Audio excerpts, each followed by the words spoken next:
Hello and welcome to my channel. Today we're going to be taking a look at Lies of P, third-person action RPG cut from the same cloth as games like Dark Souls, Sekiro, and Bloodborne. Before we get into it though, a quick heads up on a couple of things. Depending on your tolerance, this video may be a non-stop spoiler for the game. If you want to go in blind, I don't recommend that you finish this video. However, I do recommend this game, so if that's what you're looking for, it's definitely worth your time, worth your trouble, and I would even consider it a must-play if you're a Souls-like fan. With that small disclaimer out of the way, here's why I recommend Lies of P. It's as close as I've ever seen a game get to being as good as From Software's games. I say that for a reason, and there's a whole fascinating discussion there, but for the sake of brevity, FromSoft is not only leading the way for this genre's design, they pretty much invented it themselves, in the same way that Hideo Kojima turned stealth design into a narrative tour de force. So too did Hidetaka Miyazaki with Demon's Souls, a game that all but created a brand new way to experience games back in 2009. With this in mind, the comparisons to From Software gain enhanced context and greater significance. It's been 14 years, and Round 8 Studios, on their second game ever made, has managed to come as close as anyone ever has to making a game with the same high bar of quality and polish as the people who invented the genre itself. Glowing as this praise certainly is, and it's certainly no less deserved, the sword is double-edged in this case. For all its familiar charms and quirks, you wouldn't be wrong in pointing out just how strikingly similar Lies of P is to the best of its kind. The game's polish is certainly undeniable, and all the same mechanics are there, but that also means that all the same mechanics are there. When you execute an imitation to this degree, you're also taking the flaws and frustrations on as well. Plus, there's the idea that gaming doesn't really have room for or even need yet another Souls-like. Most of the ones that already exist are derivative and not always executed at a high level. Thankfully, Lies of P does manage to carve out its own niche and offers a fantastic experience, both in its familiar yet fresh gameplay and strange but compelling narrative setting. Fairy tales aren't necessarily strangers to the dark gothic treatment, but this one is different. The intensity of this game's seriousness is both amusingly funny and sufficiently creepy. You play as Pinocchio, as in the Pinocchio from the children's fable. Yeah, that Pinocchio. When I first heard about this game and saw the immediate comparisons to Bloodborne, I was struck by two things. First of all, fuck yeah, I love Bloodborne. Secondly, what the fuck? The premise seems so weird and outlandish, and that doesn't go away.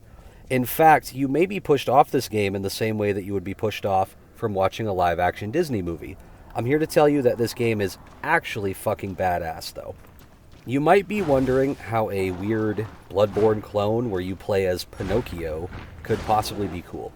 And that's fair, but this game is actually pretty dark and gritty, which helps a lot in offsetting that whole fairy tale vibe. The story takes place in the city of Krat, which ends up basically destroyed by an event known as the Puppet Frenzy. This aptly named confluence of pain and death saw the puppets, previously servile automatons, beholden to easing the burdens of man, suddenly go berserk, spilling rivers of human blood and bringing Krat to its knees. And if you think I'm exaggerating, I am not. You'll walk the streets of Krat, awakened by a strange voice who spurs you into action in order to find out what the fuck is happening. And let me just say, this game is absolutely gorgeous. It's dripping with atmosphere, lighting, mood, and blood from every crevice of the P organ. It truly is a pleasure to behold, corpse-filled streets and all. Eventually, with a little struggle and strife, you are guided to Hotel Krat, your base of operations and the last safe haven for what few survivors remain. You'll be spending a lot of time in this place, and the music will probably get stuck in your head. Some gameplay functions like upgrading weapons, leveling up, purchasing certain items, and some quest progression can only be done here.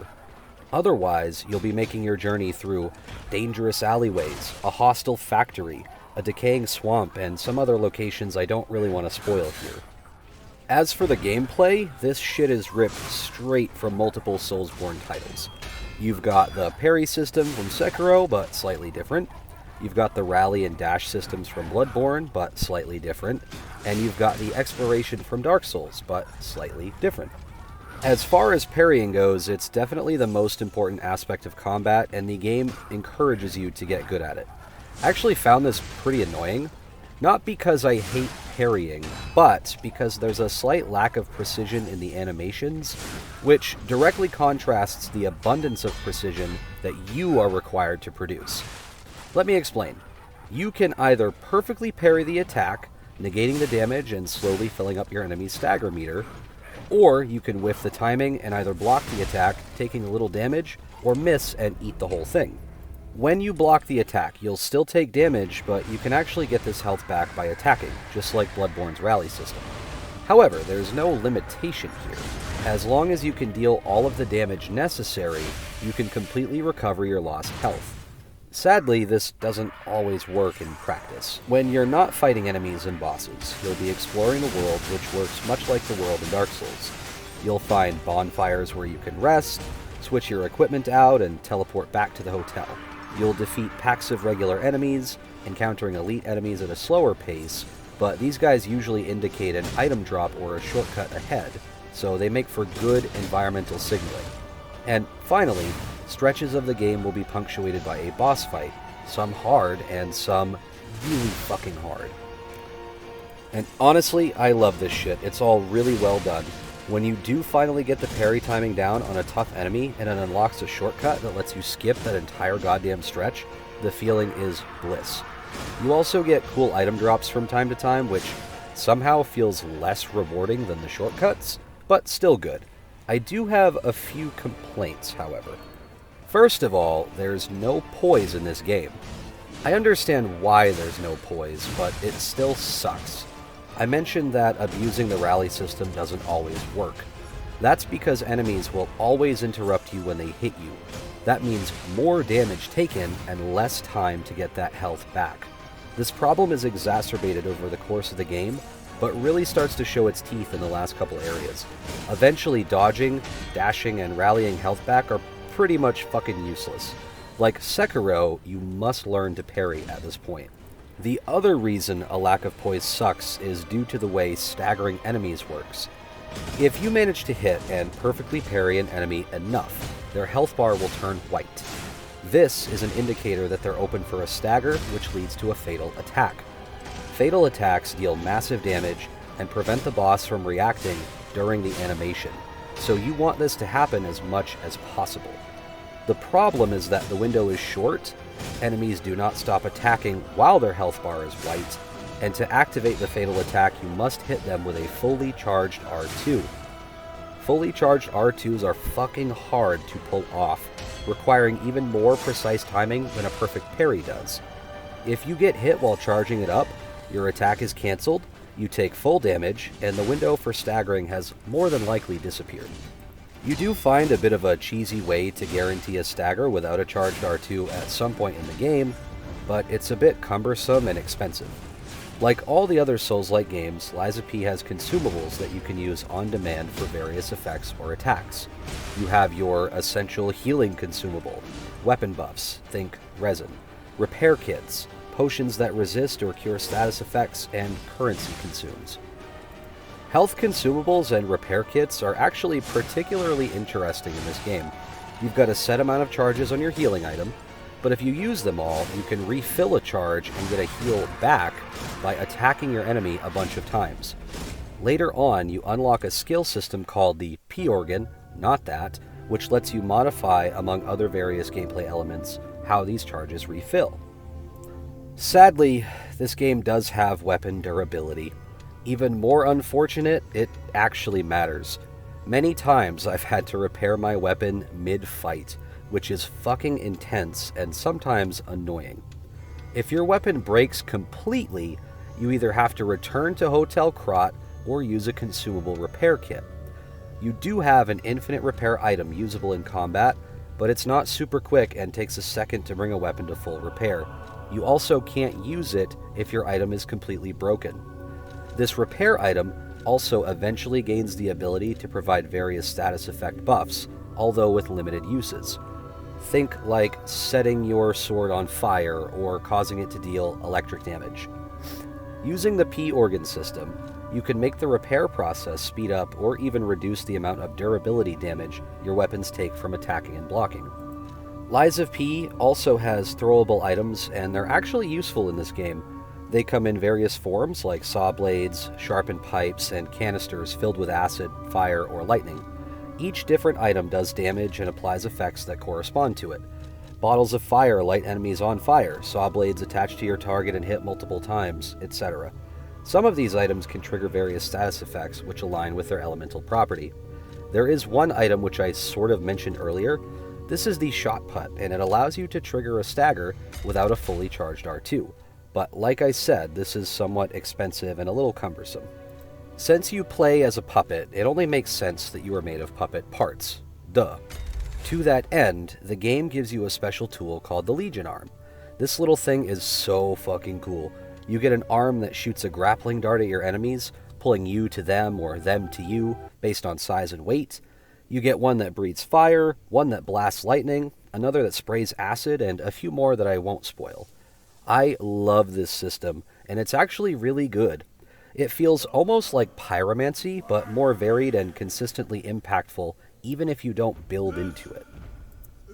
I shouldn't forget to mention the weapon customization. Weapons come in two parts, a blade and a handle. These can be mixed and matched and broken apart at your leisure.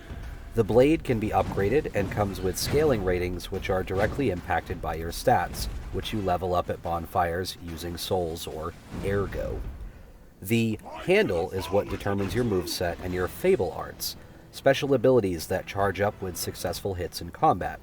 These fable arts kind of act like weapon arts from Dark Souls 3, although with more limited uses. You can also change the scaling properties of weapons by one letter grade, using special key items you find during exploration. Taken all together, this system provides a lot of room for playstyle variation. I also mentioned the P organ earlier, which is a name I absolutely love, by the way. Believe it or not, your P organ is actually a skill tree. This is a system that lets you modify certain aspects of your playstyle, helping you do things like recharge your health item faster, lose less durability, slightly lengthen the stagger window, etc. It does also lock certain improvements to your dodge behind a limited point-based skill tree system, so that does kinda suck, but overall I think this is great and you get a lot of flexibility out of it. As with any system, some choices are just plain fucking garbage, but there's enough P organ to play with here that I think any user would be satisfied. There are quite a few ways to engage in combat in this game, and it's mostly good. I say mostly because these systems do have some problems. For starters, slow weapons in this game are significantly harder to use than faster weapons. This is another problem caused by a lack of poise. Heavy weapons take too long to swing and you'll get hit more often. As you progress through the game, it gets harder, which is to be expected. However, some of the difficulty spikes are just silly, and the developers have done nothing to prepare you for them. It almost feels like the audience for this game was assumed during its development, but given its clear inspirations, I guess that's fair enough. The difficulty spikes aren't really cumulative anyway, so you'll only have to go through them once, but when you do, your butthole will pucker. Then you'll die, and you'll heave a sigh of resolution, knowing full well your ass is going to be stuck here for a while. However, that sweet, sweet dopamine hit when you finally kill a tough boss is alive and well here. Maybe even better than it is in other games for how goddamn hard it is to get it. A lot of this is to say that this game is hard. It's really hard. In fact, sometimes it feels like absolute fucking bullshit. But each time I've felt that way, I've also managed to buckle down, focus up, and figure it out. That always feels good, capping off a period of miserable frustration with the scarce and elusive fruit of success. And that's what learning is all about. It sucks. I really am impressed by how similar this game feels to its inspirations, but also by how elegantly it manages to stand out. The differences are particular, sparingly so, but they are so significant. Throwables actually being good, lack of poise preventing you from abusing the rally system, failing a perfect parry still allowing you to block an attack. All small things, but they add up to really distinguish Lies of P as a whole, and I like this a lot. Speaking of being impressed, god damn, this game runs absolutely flawlessly. I play on some pretty mid hardware, Razer Blade 15 2020 model laptop, and this game literally never dropped below 60 FPS at 1080p. If you want the specifics for what I played on, I'll leave them in the description below. This game also sounds really good too. You've got the satisfying clang accompanied by the red-orange flash of sparks when you perfectly parry an attack. You've got the robotic moans and groans of the puppets as they shuffle their metallic feet over the cobblestones of Krot. And you have an incredible soundtrack full of melancholic melodies and dramatic overtures. To be fair, I'm not really an audiophile, but nothing in this game sounded offensive to me in any way. I didn't notice anything that seemed broken, nothing overlapped, dialogue all worked perfectly well. The voice acting is also quite good for a lot of the characters you'll meet as well, so props to those folks for doing a great job. I will say that this game can be fucking creepy in the right setting. I played a few times late at night with my headphones on while everyone was asleep. The bumps in the night, footsteps in the street, sounds of pounding on doors, people screaming, and the guttural growls of horrible shit lurking around every corner really spooked me. I mean, I got genuinely paranoid and spent more time than I care to admit looking around the darkness of my room to make sure I wasn't about to be fucking assaulted.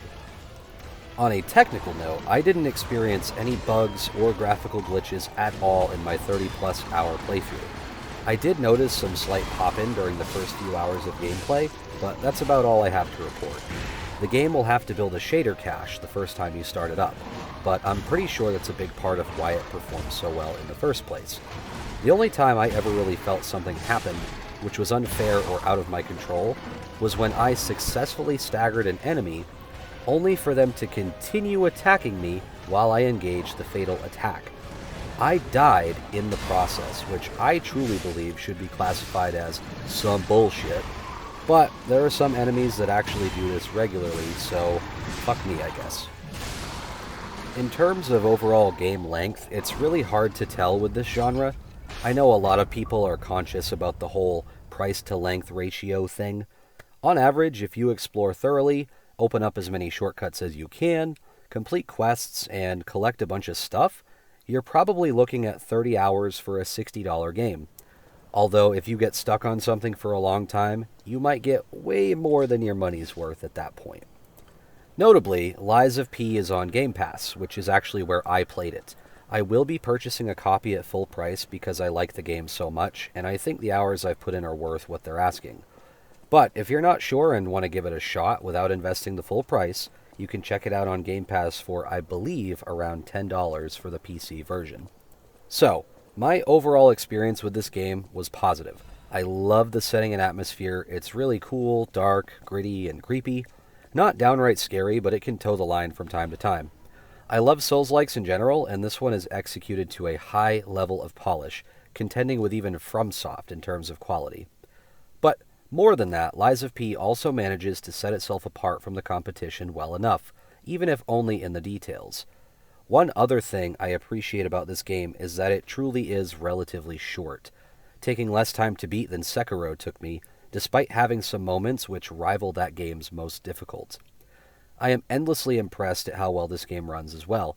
As a total package, Lies of P hits a high bar, even more shocking when you consider that this is only Round 8's second game, the other being a re-released version of a grindy MMO that died out inside of 3 years.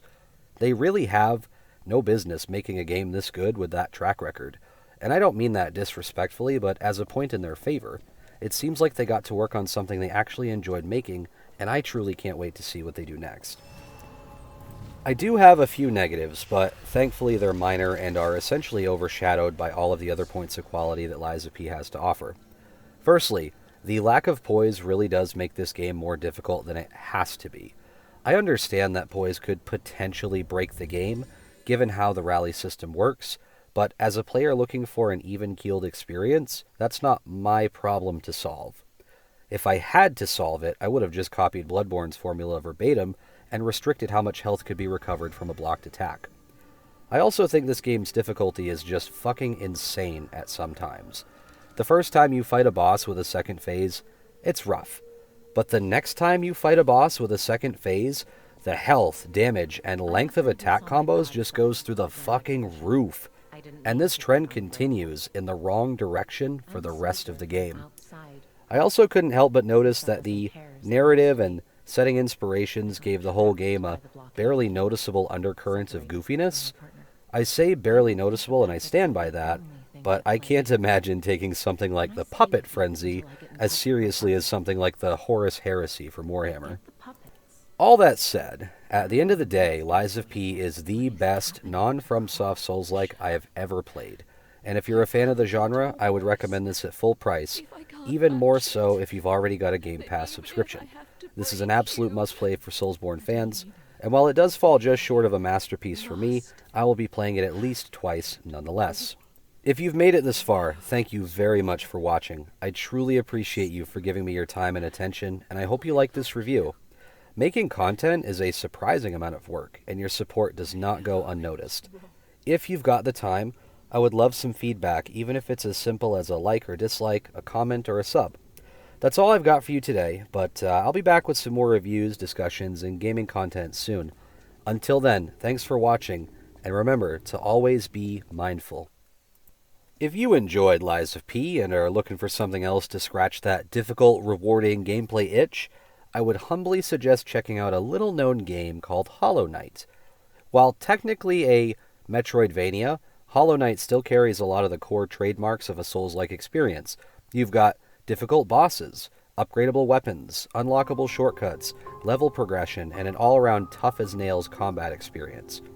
If you're interested in this kind of game, especially if you like other Soulsbornes or Metroidvanias, I couldn't recommend Hollow Knight enough.